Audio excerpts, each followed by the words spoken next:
Tenemos ahora al constitucionalista Luciano López, con el que queremos comprender cuál es el marco normativo en el que se multiplican las disputas en torno a ciertas figuras constitucionales, tras lo cual se halla la polarización entre el Ejecutivo y el Legislativo. Señor López, muy buenas noches y bienvenido a RPP.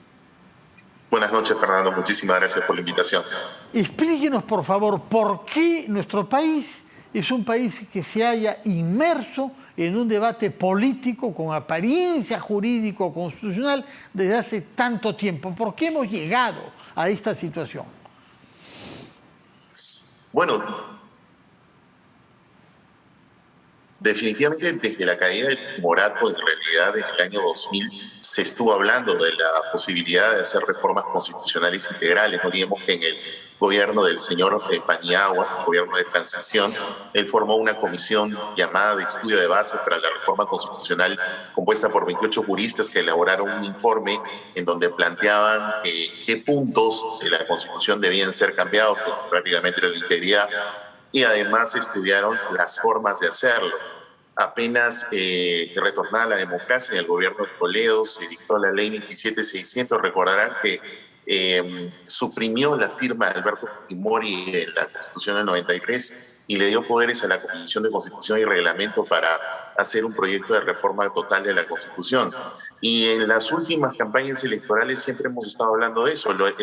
La única en la que no se habló paradójicamente fue en la segunda vuelta, de la que llegan Pedro Pablo Kuczynski y Keiko Fujimori, pero paradójicamente digo, porque en ese quinquenio más bien fue la primera vez que durante la vigencia de la Constitución 93 votamos 4 reformas constitucionales por el mecanismo ordinario de reforma, que es como un referéndum. Recordaremos que fue en diciembre del 2018. Entonces, creo que definitivamente se ha estado hablando sí siempre de reforma y probablemente, de hecho, en la última campaña, con la aguda polarización de los dos partidos que llegaron a disputar la segunda vuelta, se habla con mayor razón del tema.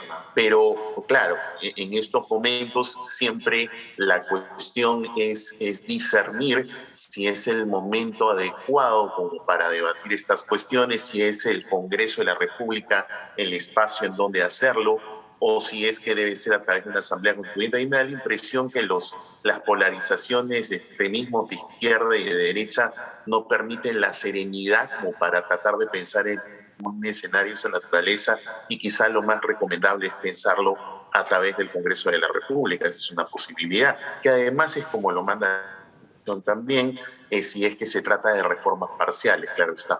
Ahora bien, durante el quinquenio pasado, por primera vez vimos a un presidente disolver al Congreso de manera constitucional, aunque algunos discuten sobre si la denegación fáctica de la confianza que el gobierno invocó y que el Tribunal Constitucional legitimó tiene fundamento constitucional o no, pero así fue como se hizo. Y después, casi como una represalia, el presidente que había disuelto el Congreso fue vacado por el Congreso. Estamos entonces ante el uso de estas dos figuras constitucionales en su versión más extrema. Y hoy se anuncia que en el Consejo de Ministros se ha aprobado una iniciativa de ley para que se modifiquen ambas armas constitucionales, el arma que tiene el Congreso contra el presidente, que es la vacancia, y el arma que tiene el presidente contra el Congreso, que es la disolución. ¿Ve usted que contribuirá, cree usted que contribuirá esta iniciativa que ha anunciado hoy el gobierno? En la medida que sea una iniciativa constructiva, pues entonces creo que podría ponerle coto al asunto, porque como bien lo ha identificado usted, Fernando, aquí el problema no está en el planteamiento de la cuestión de confianza o en la moción de censura, porque son dos herramientas que están pensadas para solucionar una relación de tensión entre Ejecutivo y Legislativo. Acá el problema no es ese, el problema es como usted lo ha identificado. El problema es que por un lado tienes el arma de la disolución y por otro lado tienes el arma de una figura muy mal diseñada por lo imprecisa que es la vacancia por incapacidad moral. Quizá abordar temas más estructurales. Mire, por ejemplo, Durante todo este tiempo, porque no es la primera vez que hablamos de reformas constitucionales, como lo dije hace un momento, en algún momento se estuvo hablando de retomar, por ejemplo, una figura que tuvimos en el constitucionalismo peruano durante todo el siglo XIX, que era la renovación, por ejemplo, de la Cámara a mitad de mandato, que podía ser por tercios o por mitades. Lo digo porque a lo mejor se pudiese pensar en un escenario de esa naturaleza, porque de esa manera quitamos la disolución. Ya no tendría sentido tener disolución parlamentaria si tienes una renovación de cámaras a mitad de mandato. Y, por ejemplo, clarificar, sí, el asunto de la vacancia, pero no para que sea una vacancia, sino para que sea como realmente es la preocupación, que frente a una situación de grave indignidad del cargo, puede existir una figura de juicio político y que esa figura de juicio político más bien tenga una serie de garantías en el procedimiento y sobre todo de una votación bastante calificada. Recordemos, por ejemplo, el voto de los señores Ramos Núñez y Ledesma Narváez en el caso de la vacancia por incapacidad moral, que 4 magistrados dijeron suspensión en la materia, pero en el voto de estos 2 magistrados, por ejemplo, ellos plantearon una serie de garantías en el procedimiento y de elevar la valla para la votación a 4/5. Es algo que se podría debatir, porque el asunto está en eso. El problema es la disolución y el problema es la vacancia. Creo que eso es lo que hay que reformar y quizá pensar en un mecanismo un poco más estructural que incentive al Ejecutivo a hacer bien las cosas para que en una renovación parlamentaria le den más sillas en el Parlamento o viceversa, más bien si el Parlamento hace un adecuado trabajo, entonces pueda consolidar sus mayorías. Creo que podría ser una fórmula ensayar, pero para poder debatir, para poder conversar. Hay, sin embargo, fuerzas políticas, dirigentes políticos, personalidades políticas que directamente hacen campaña por la vacancia ya. ¿A usted le parece que eso tiene fundamento constitucional? Fijar eso como objetivo y recurrir a la vacancia, no a algún otro procedimiento de infracción constitucional, sino directamente vacancia por incapacidad mental. Y la definición misma, incapacidad mental permanente, ¿existe en otras constituciones? Buena pregunta, porque el tema de la vacancia por incapacidad moral, como lo tenemos en el Perú, en algún momento en el siglo XIX se entendía como un tema de incapacidad mental, exacto, pero luego, en realidad, esa mayoría lo dejó pasar, en realidad se ha venido manifestando en la práctica, en hechos concretos. Es el caso de Alberto Fujimori, es el caso de Pedro Pablo Kuczynski, del señor Vizcarra, en que más bien ha servido como un mecanismo para hacer frente ante situaciones de grave indignidad en el ejercicio del cargo, pues es en realidad como se ha manejado. Entonces, por eso que lo que decíamos, probablemente lo más adecuado sea sincerar esa situación, que la regulación por vacancia sea como corresponde a situaciones objetivas y una situación de grave incapacidad mental que te impida ejercer el cargo y que a contrapartida, para que tampoco estemos enganchados en situaciones de grave indignidad, eso puede abrir la puerta a un juicio político. Por eso decía, el fallo de los señores Ramos y Ledesma Narváez me parece una posición bastante interesante de cara a cómo regular esa situación. Pero mientras tanto, yendo al meollo de su pregunta, si es que esas situaciones todavía no las tenemos precisas, pues entonces es una caja de Pandora y pesa sobre la cabeza del presidente, no solamente el señor Castillo, sino de cualquiera. En realidad, la espada de Damocles, de que en cualquier momento el Parlamento puede recurrir a esta figura que es realmente extrema y pensada pues para unas situaciones que, como se han manejado, correspondan a casos graves de indignidad. ¿Cómo se siente usted, doctor López, como constitucionalista, cuando descubre que muchos que le consultan su opinión lo que quieren es usarla al servicio de un objetivo político? Y una muestra de esto es que aquella comisión de bases para una reforma constitucional convocada hace 20 años por el expresidente Paniagua contó con el apoyo de algunos constitucionalistas que están vigentes todavía hoy, 20 años después, pero que hoy están sosteniendo las posiciones contrarias a las que sostuvieron hace 20 años. De manera que uno tiene derecho a preguntarse, ¿realmente acá hay un razonamiento jurídico sobre la Constitución o hay la búsqueda de ver cómo me aprovecho tal o cual interpretación para derribar a mi adversario político del momento? O una tercera posición, más bien que estén obligados a justificar por qué razones cambiaron de opinión, porque también puede ser que tú pienses en un momento determinado una cosa y luego te convenzas y tengas la obligación de argumentar por qué razones has cambiado de opinión. Eso podría ser una tercera posición. Pero sí, definitivamente es una situación en donde más da la impresión que es lo segundo, ¿no? Que sirve que más bien se adecúan a ciertas situaciones, que más lo que tratan de hacer es fortalecer una posición política o un parecer político más que una cuestión objetiva de carácter constitucional. Yo creo, rescatando el tema de lo que además iniciamos este diálogo, es que si es que el Consejo de Ministros ha anunciado que tienen una propuesta, yo espero que sea una propuesta lo suficientemente constructiva, ¿no? Porque creo que en todo caso el cambio de gabinete de una persona realmente obstructiva y poco dialogante a más bien otra que da la impresión que quiere tener un diálogo más constructivo con el Parlamento, ingrese en esa situación justamente para darle confianza al país y sobre todo porque la estabilidad política está probado que tiene injerencia directa en la estabilidad económica, estimado Fernando. De acuerdo. Ahora bien, hay otro tema constitucional que ha aparecido a la luz parcialmente, que es el que tiene que ver con el caso de elecciones anticipadas, en caso de que la presidencia tuviera que ser ejercida por vacancia del presidente y eventualmente de la vicepresidenta, en este caso,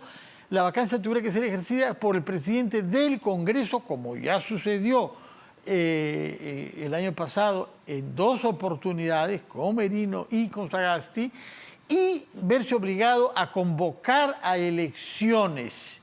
Pero en la Constitución dice convocar a elecciones, no dice elecciones generales.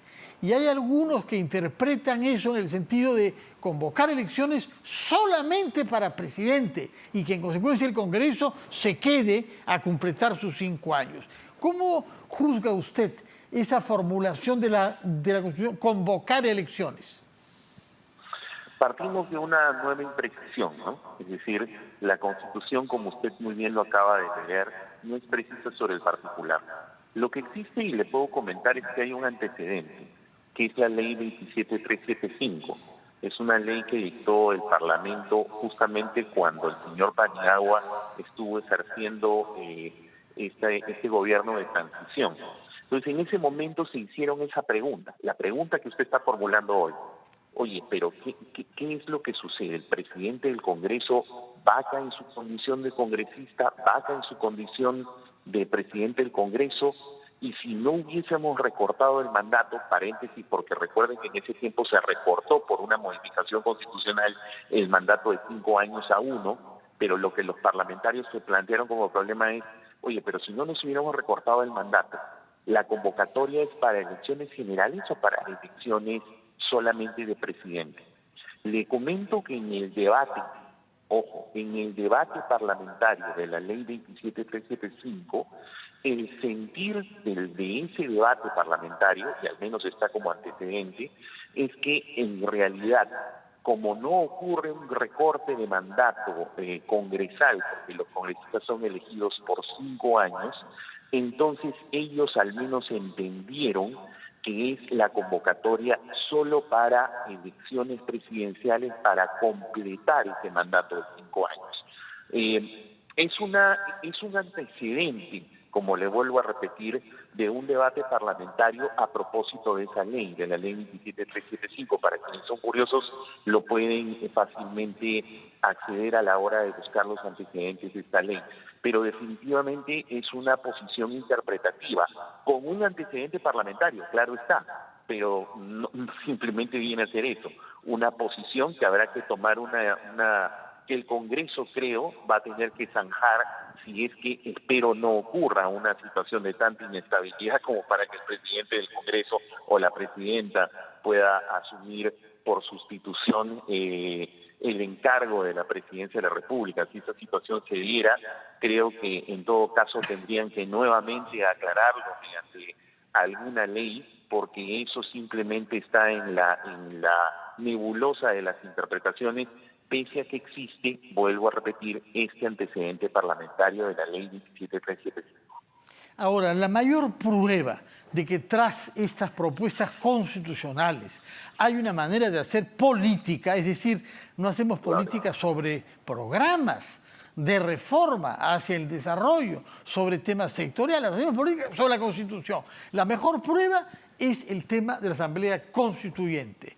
Para los oficialistas, algunos de ellos, no todos, felizmente, la Asamblea Constituyente es una necesidad absoluta para poder realizar su programa, mientras que para sectores de la oposición no es sino el caballo de Troya del socialismo del siglo XXI para poner de lado al Congreso, donde no son mayoritarios, y obtener un poder legislativo paralelo que opaque de facto al Congreso. ¿Qué es lo razonable de proponer frente al tema de la necesidad, que comparten muchos, de hacer cambios en nuestra Constitución? Hemos hablado de cosas específicas, vacancias, disolución, pero el enfoque general, ¿cuál es la manera razonable y legítima de hacer cambios en la Constitución? Yo lo que creo es que lo primero que tendríamos que ponernos en algún tipo de consenso, y eso es lo que creo que las fuerzas políticas debiesen generar, este diálogo político, es de establecer qué es y por qué queremos cambiar tal o cual parte de la Constitución. Que creo que los señores de la extrema izquierda que representa Perú Libre, al menos yo no los escucho justificarlo con solvencia. Lo que sí creo, al menos en mi opinión como alguien que estudia el derecho constitucional, es que veo que en el caso peruano, lo que al menos la experiencia nos demuestra, sobre todo en el último quinquenio, es de que las reformas tienen que estar en el título cuarto, que es el concerniente a la estructura del Estado, porque valgan verdades, por ejemplo, el diseño del legislativo, el estatuto parlamentario, las relaciones con el Ejecutivo son cosas que se tienen que aclarar, en donde se requiere definitivamente una reforma. Es más, este asunto coyuntural que tiene que ver con esta ley que el Congreso quiere aprobar por insistencia, para mí inconstitucional, sobre la cuestión de confianza, es algo que tiene que verse desde la reforma, ¿no? Entonces, pero como ve, está en el título cuarto. Otras cuestiones como, por ejemplo, INDECOPI, que para mí debería ser un órgano constitucional autónomo, Servir quizá también debería ser un órgano constitucional autónomo, pero estamos hablando título cuarto. Si los señores de la izquierda extrema dicen, quizá sin mayores argumentos sobre el particular, pero que hay que modificar el capítulo económico, pues entonces que lo planteen claramente. Yo creo que a lo mejor el debate y el diálogo está en señalar cuál es la necesidad, por qué y en qué parte, para que entonces se pueda diseñar o consensuar alguna vía. Yo le adelanto algo, Fernando, como se lo dije hace un momento, la ley 27600 por si acaso está vigente.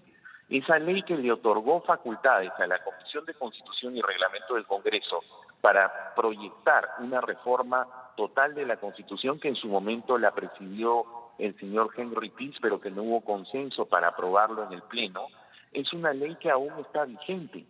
Quizá allí hay un carril como para poder hacer consensos y nuevamente señalar qué es lo que se quiere cambiar y entonces a lo mejor hacer funcionar con algún tipo de reforma como para ampliar el debate y la participación de la sociedad civil a través del carril de la ley 27600, que está vigente y además, Fernando, tiene bendición del Tribunal Constitucional, porque esa ley fue impugnada ante el Tribunal y el Tribunal en el año 2003 la declaró constitucional. Entonces, allí hay una vía. A lo mejor hay que conversar en función a eso, encontrar caminos. pero no extremos, no dañar al Perú. Creo que eso es lo que la preocupación. Ojalá que se puedan hallar caminos que no sean extremos. Ahora, para concluir, una pregunta concreta, ya no el tema político general. Estamos ante una ley que había sido presentada por el Congreso del Presidente de la República para limitar el campo de la aplicación de la cuestión de confianza. El presidente ha decidido no promulgarla, sino observarla. Y el Congreso puede ahora aprobarla por insistencia. Explíquenos, por favor, cuál es el mecanismo de la aprobación por insistencia y qué viabilidad cree usted que esa ley tendría en caso que se interponga un recurso contra ella ante el Tribunal Constitucional. Sí, muy preciso. Como ya la ley ha sido observada y ya está en el Parlamento, entiendo que en estos momentos ya la Comisión de Constitución ha emitido un dictamen recomendando que se apruebe por insistencia. Entonces, en el Pleno simplemente se va a poner a votación. Si se aprueba, porque para colmo se está aprobando como ley ordinaria, es de lo más inconstitucional el asunto por forma. Si se aprueba, entonces ya no se devuelve al presidente de la República. La presidenta del Congreso es la que lo va a promulgar esa ley, va al peruano, se publica y al día siguiente de su publicación entra en vigencia. ¿Qué es lo que sucede a partir de ese momento? Bueno, que van a existir estas limitaciones en la formulación de la cuestión de confianza y el Ejecutivo tiene la posibilidad de interponer una demanda de inconstitucionalidad ante el Tribunal Constitucional. Quizá una de las cosas que creo que pueden servir para el debate es de que en estos momentos esté en vigencia el nuevo Código Procesal Constitucional. ¿Qué cosa dice esa norma? A diferencia del código anterior que prohibía medidas cautelares en la presentación de procesos de inconstitucionalidad, el actual código no las limita, no las contempla. Entonces, definitivamente, lo que no está prohibido está permitido. Quizá el Ejecutivo podría recurrir a plantear una demanda de inconstitucionalidad con una medida cautelar y esto entraría en manos del Tribunal Constitucional. Ese es el escenario. Por eso y en ese caso, ¿cuánto le tomaría al Tribunal? ¿Qué plazo tendría el Tribunal Constitucional para pronunciarse sobre la medida cautelar primero y sobre el tema de fondo después? Sobre la medida cautelar podría ser bastante rápido, porque... ¿Rápido qué quiere decir para un abogado? Rápido en tiempos abogadines podría ser en el lapso de un mes. Pero el proceso de inconstitucionalidad en sí, eso, mire, el caso más rápido fue el de la ley de los peajes, que demoró 3 meses. Me da la impresión que podría demorar por lo menos unos 4 o 5 meses si este tribunal tiene la voluntad de correr en el trámite. Pero como le repito, como el nuevo código no prohíbe la presentación de medidas cautelares en el proceso de inconstitucionalidad, a diferencia del anterior código, a lo mejor el Ejecutivo puede ensayar esta fórmula.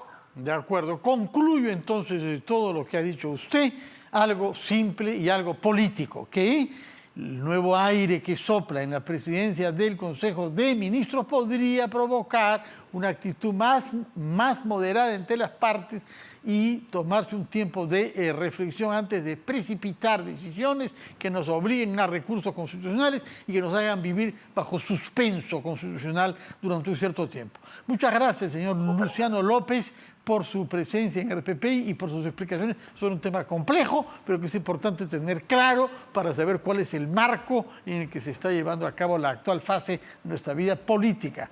Muchas gracias y muy buenas noches. Vamos a hacer una pausa, después de la cual vamos a hablar ya no sobre temas jurídicos y constitucionales, sino sobre el esfuerzo del más importante centro de investigación científico-social del Perú, el Instituto de Estudios Peruanos, el más antiguo por lo menos, que ha publicado un libro con 8 ensayos de síntesis de varias disciplinas respecto de los 200 años de nuestra vida independiente o republicana.